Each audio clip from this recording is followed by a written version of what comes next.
I'm Charlotte McLeod with investingnews.com, and here today with me is Ole Hansen, Head of Commodities Strategy at Saxo Bank. Thank you so much for being here. Great to have you back once again. Hi again, Charlotte.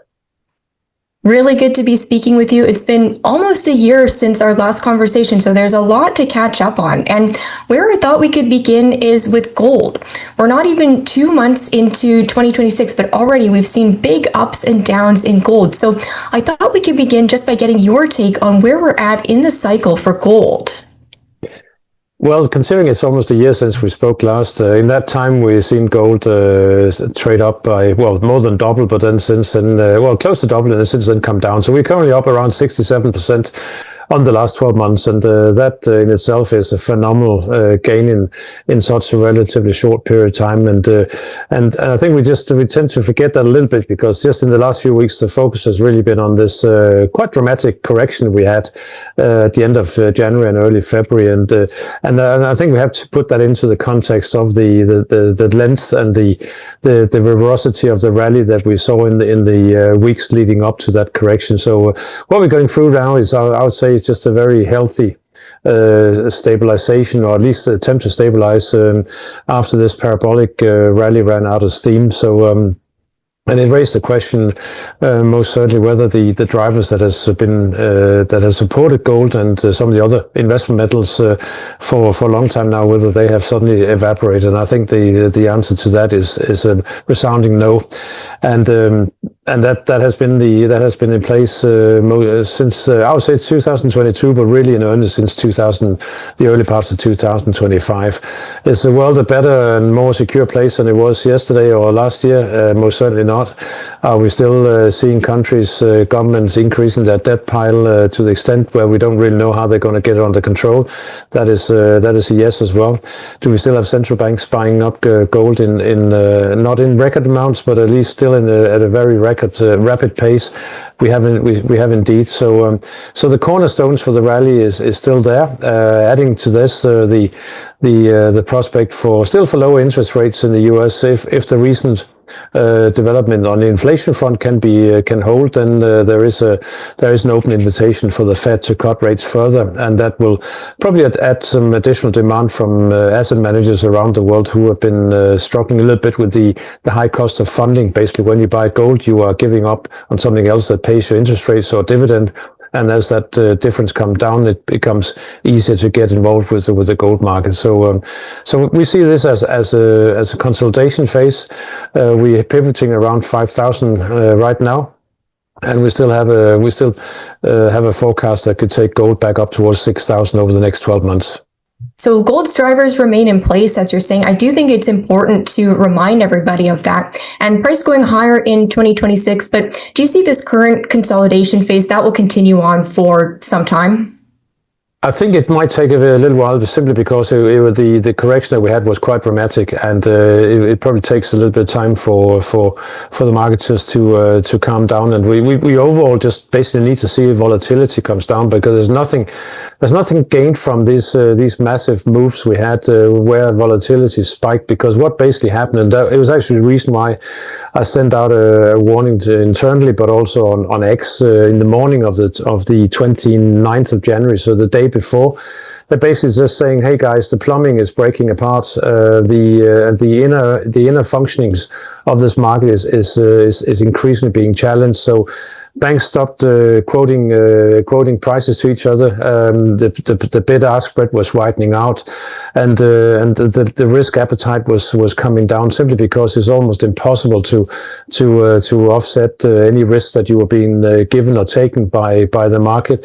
At the same time, when volatility goes up, the spread between physical gold and paper gold, so the futures market, goes haywire as well. So basically, it just becomes market makers around the world was basically driving blind or in a very thick fog, like the rest of us, and that's a recipe for something eventually breaking, and that's what we saw. So I think the recipe for a recovery is really that we need to see market stabilizes. We need to see volatility comes down, not these big daily swings that basically indicates that there's still quite a bit of a bull-bear battle going on in the market between those still looking for higher price and then still taking profit into any gains. So we need to see this stabilize, and that could take time. I think we'll keep an eye on incoming economic data from the US. I'm sure we're going to talk about oil a little bit later, but right now there are increased worries that there could be a US attack on Iran, and if that happens, that could add a geopolitical risk into gold. And if we do break certain levels to the upside, then potentially that could signal that the upside path is once again cleared, and that will attract some fresh momentum buying into the gold market. In general, as the gold price goes higher, do people need to expect more volatility? Because I think people are really used to gold as a stable, safe haven. So that's partially why these big moves up and down are a little alarming for some people. Well, it was, we actually went through I would say more or less a couple of years where the gold just continues to grind higher, because one thing is, grinding high on a daily basis that actually lowers volatility, because that lowers the risk of any certain price swings. But when it's all over the place, then volatility goes up. So we can easily have a resumption of a rally happening at a time where volatility stays relatively muted. So it's all about the intraday price swings and how certain are you feel that getting into a position, how certain you feel that you don't suddenly get stopped out again because of some adverse sudden knee-jerk movement in the market. And we've had so many of those in recent weeks that you really had to place getting into a position was really difficult, but also holding on to the position was equally difficult, especially if you're trading for fund managers or hedge funds where you got leverage. You really have to manage your risk very carefully, and so the more the volatility contracts, also the bigger the size we're going to see being implemented back into the market. Right now, speculative interest from money managers in both silver and gold is at the lowest we've seen for years almost, and that basically means that there's plenty of room to get back involved, back into the market, but that requires stable markets with less volatility. So looking forward, you see higher gold price in 2026. Do you have any thoughts on what could kick off the next leg higher? As you mentioned, there are so many factors driving the metal right now. We've got the geopolitical angle, we've got inflation. Is there any one thing you're looking toward that could end up being that catalyst? Well, we have unfortunately seen quite a few statements coming out from the White House for many months now that has unsettled the market, and we these days we're never more than one. I don't know even what to call them when it's through social. Well, let's just call them a tweet, even though it's not a tweet. But we're just one tweet away from something happens or something breaking out. So that just constantly leaving the market in a little bit of a stressed situation, because we just don't know what could happen next. But besides that, the economic outlook is important, and I would say especially if we see a clear path towards an imminent rate cut in the US, I'm sure that would attract some attention and some buying interest into the market. Also, the fact that we are heading towards a change of the chairmanship at the Federal Reserve, and it would be very surprising if the new Fed chair would not be one that would be more favorable to rate cuts than the current one. I want to make sure that we touch on silver as well. Silver has also had exciting price activity since we last spoke and in the last couple of months. In 2026, do you see it following a similar path to gold, or are there different things that could play in? Of course, silver has its precious side as well as its industrial side. So how are you looking at it? Exactly, Charlotte. And now it's probably time where I start to get into deep water with some viewers and listeners, because silver has become almost a religion for many traders and investors around the world. Religious to the sense that it can only go one way, and that's higher, and that the market is fixed. It's driven. It's being held artificially down, and there's a lot of conspiracies going on. And it's just we just on a daily basis fighting through a fog of a very messy stream of comments that is being shared on social media and on Reddit and whatever you have it. And it's difficult really to keep things separate here, but The way I see it is that we have a market which where there's no doubt that the demand has been exceeding supply now for a number of years. So inventory levels are coming down. We're seeing that inventory levels at exchanges both in Shanghai and in New York or in COMEX, and that raises the concern that something could break in the paper market. That basically if there's a delivery that cannot be delivered from a derivative expiry simply because there's not enough underlying, then we have a market that becomes unhinged and could scream higher. My argument against this is really that commodities, especially those that have an industrial impact, which is not gold but the silver, it's platinum, they are also dependent, or has been at least for a number of years or throughout, dependent on industrial demand. And industrial demand has undoubtedly been rising in recent years. It's part of the new economy, part of the energy transition, especially towards solar and so on. But there's probably also a limit to where prices can go before demand starts to get negatively impacted. And we don't really know just yet where that level is, but I think we are very close. We have already seen comments from producers in China that they are looking at substitution. So at some point, industrial demand will start to slow, and that leaves us with the financial demand or the investment demand, and that will come and go as themes come and go. We saw the meme craze back in the COVID days, where stocks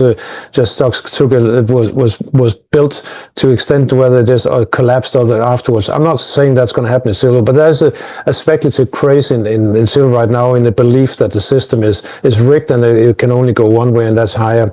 And that helped accumulate, helped this massive rally we had, or surge we had back in January, which both was from the West, but especially from speculators in the East.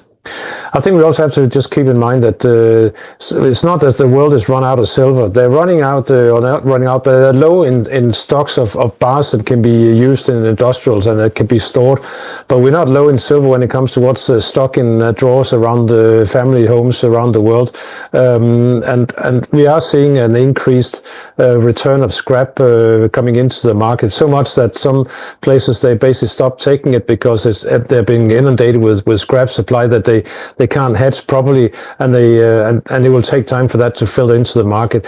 Just a small example in Denmark, I read at the weekend that at a company in Denmark I think they have 4 branches in a small country like Denmark with 6 million people, that they have taken they have bought between 4 and 5 tons just in the last 3 months.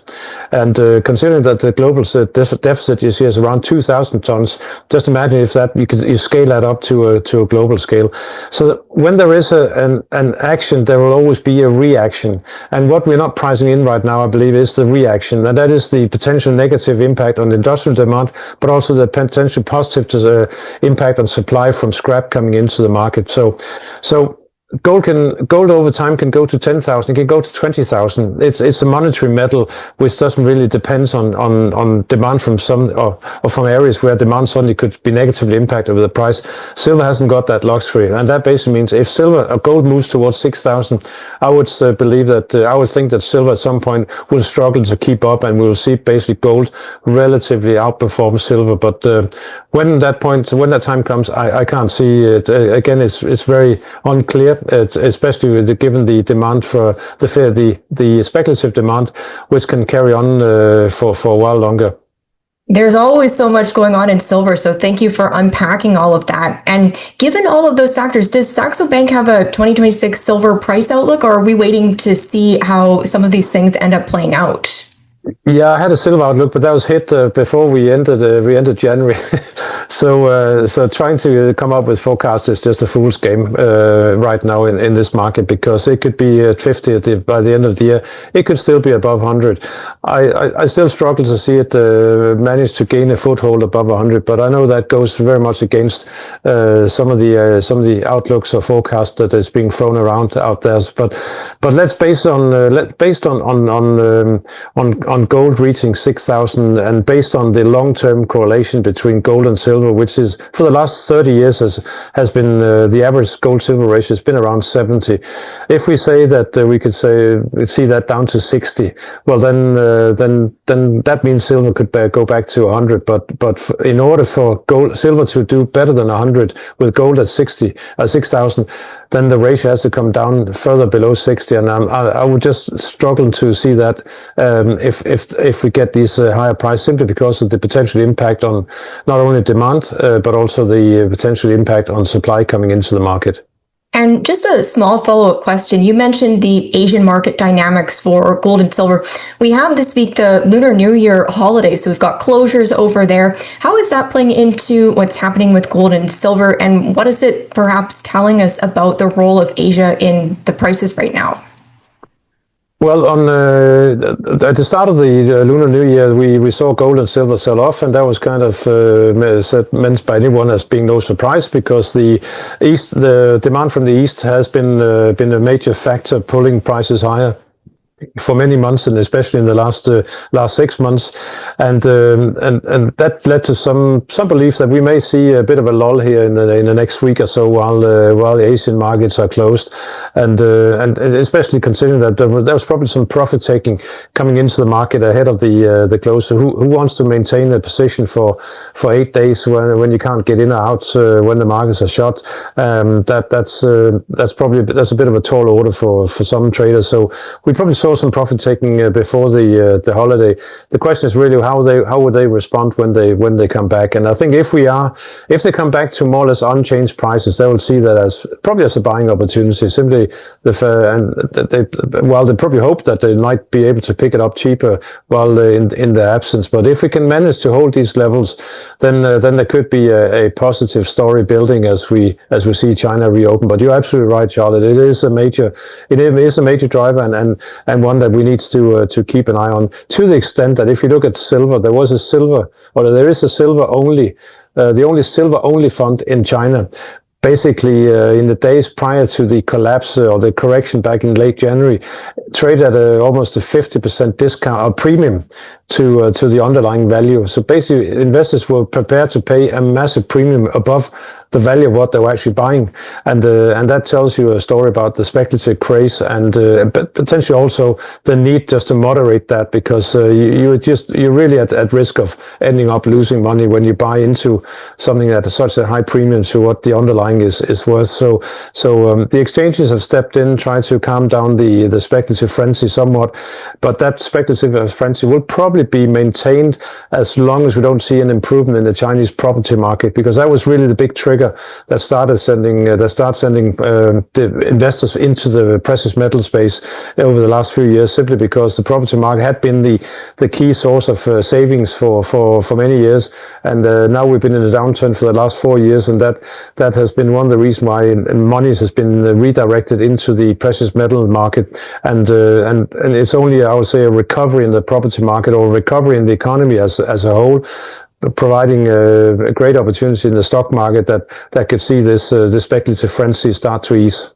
Great points. And I'm always excited to talk about precious metals, but we should go over to oil, which you mentioned at the beginning of the conversation in terms of the geopolitical situation developing between the US and Iran. So for oil, I've been hearing that this is a sector that people might want to start to position in right now, but it will really start taking off in the longer term. But how are you seeing it? How are dynamics looking there? Well, we have an oil market which is at this point in time, given the total return, if you were buying oil a year ago and you were getting the benefit of the roll, or you bought an ETF that was investing in oil, then you basically be sitting on a small profit of around 2 to 3% right now. So oil has not been going anywhere now for the last year. It's actually up a bit this year, which is offsetting some losses we had last year. Brent crude is currently up around 15%, and I'd say it goes a little bit against the expectations that the market generally had at the start of the year, where there's a lot of focus on an overhang of supply or a supply glut that was going to be a record size this year. But the matter of the fact is, instead of trading below 60 in Brent, we are now trading trading close to 70. And it highlights two things. First of all, that this glut has not really materialized to the extent that the market was believing or were looking for. Part of that has probably been a great deal of buying from Chinese into Chinese strategic reserves. But also some OPEC Plus members have not been able to increase production to the extent that they had been allowed to through the agreements that they made last year. So the market was not as loose as expected. And then in the last few months we've seen this geopolitical risk premium, or actually in the last months, start to re-emerge. First we had the overthrow of Maduro in Venezuela, and now the market is focusing on Iran, where there's a lot of a massive buildup of U.S. military assets around Iran, and there was a report out today that we could see something happening sooner than expected.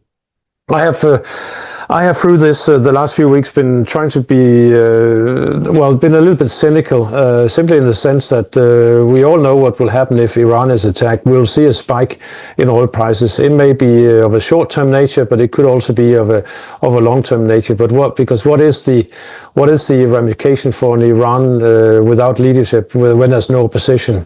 So basically, chaos could be the initial result, and that basically means that we could see a prolonged period where oil supplies may be kept for, or cannot reach the market. So high oil prices means high gasoline prices. Gasoline price is actually one of the few things that Trump has succeeded in getting down in the last year. Inflation was low in the latest update. Gasoline prices was mentioned as one of the reasons.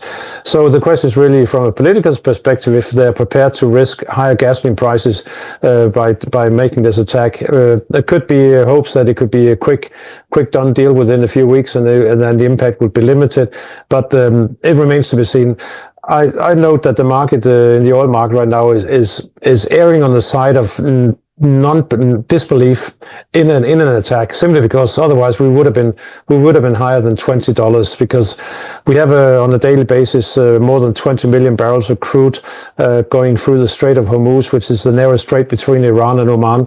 And not only will Iran production be impacted, but also from Saudi Arabia, Kuwait and Iraq, and gas from Qatar. So it's really, so the market for now is not really buying in, or they hope that it's not going to escalate further, but I simply don't know. I'm probably a little bit shaken in my belief that it's not going to happen, but let's see. But it will, if it does happen, then it will help even faster to bring down the glut that the market has been focusing on. Russia is struggling to maintain production through sanctions. So overall, your question at the beginning, whether the energy sector is something that's starting to get back on investors' radar, I think the answer to that is a definite yes.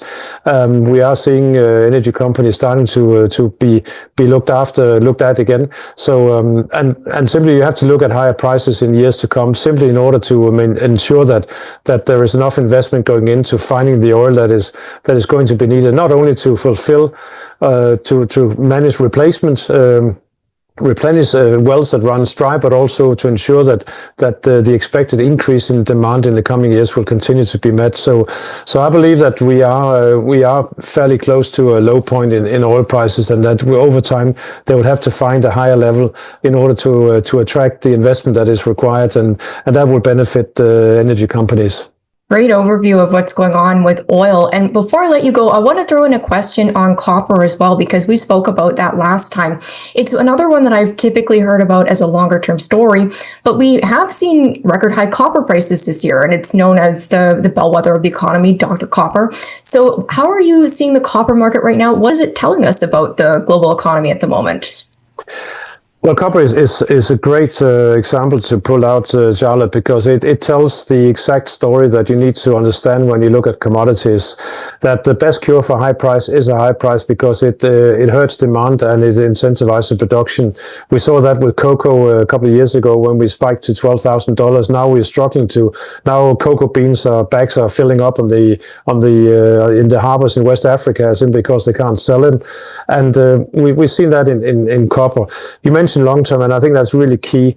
The long term outlook for copper, I think, is difficult not to paint a very positive picture for the outlook, for the price outlook for copper. But copper and other commodities, they are spot traded products. You cannot.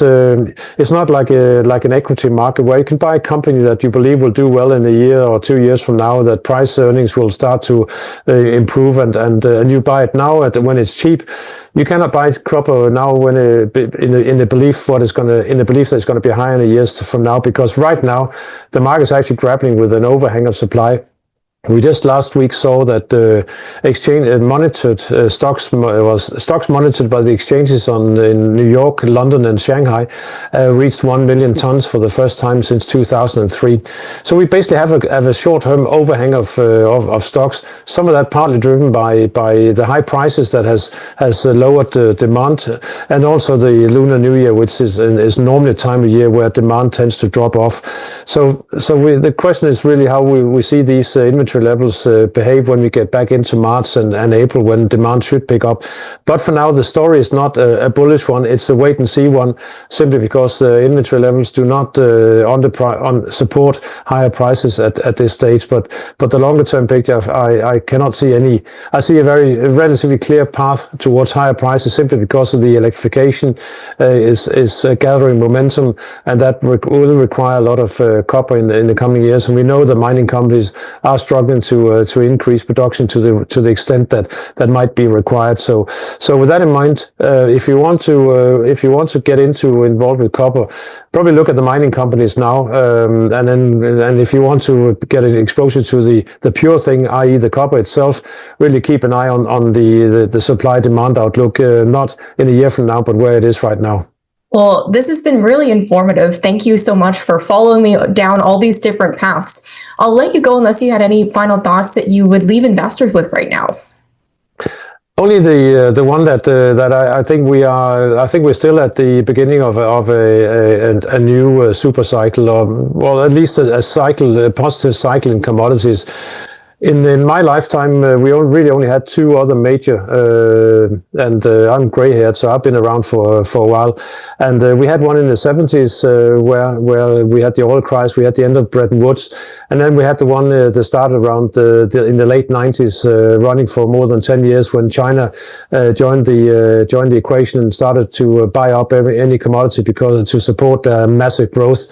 And in those two cycles, we had some major increases in the commodity space. And that's what quite often happens, that you can have a decade where nothing happens, and then suddenly things really kick off. And if we take the low point in 2020, which I know is a little bit of cheating because that was a low point during COVID, then we have already seen prices double. And so far it's been a metal story. It might be an energy story next, and who knows, it could be an agricultural story at some point as well down the line. But we see several trends, major trends unfolding these years that will help underpin the demand for commodities. So from a broad perspective, from an investment perspective, we like to see. I think it makes sense to have a small part of your investment portfolio exposed to commodities. Well, I think that's a great place to wrap up. So thank you so much for coming on. This was great. My pleasure. Thank you very much. Of course. And once again, I'm Charlotte McLeod with investingnews.com, and this is Ole Hansen with Saxo Bank. Thank you for watching. If you like this video, make sure you hit the like button and subscribe to our channel. We'd also love to hear your thoughts, so leave us a comment below.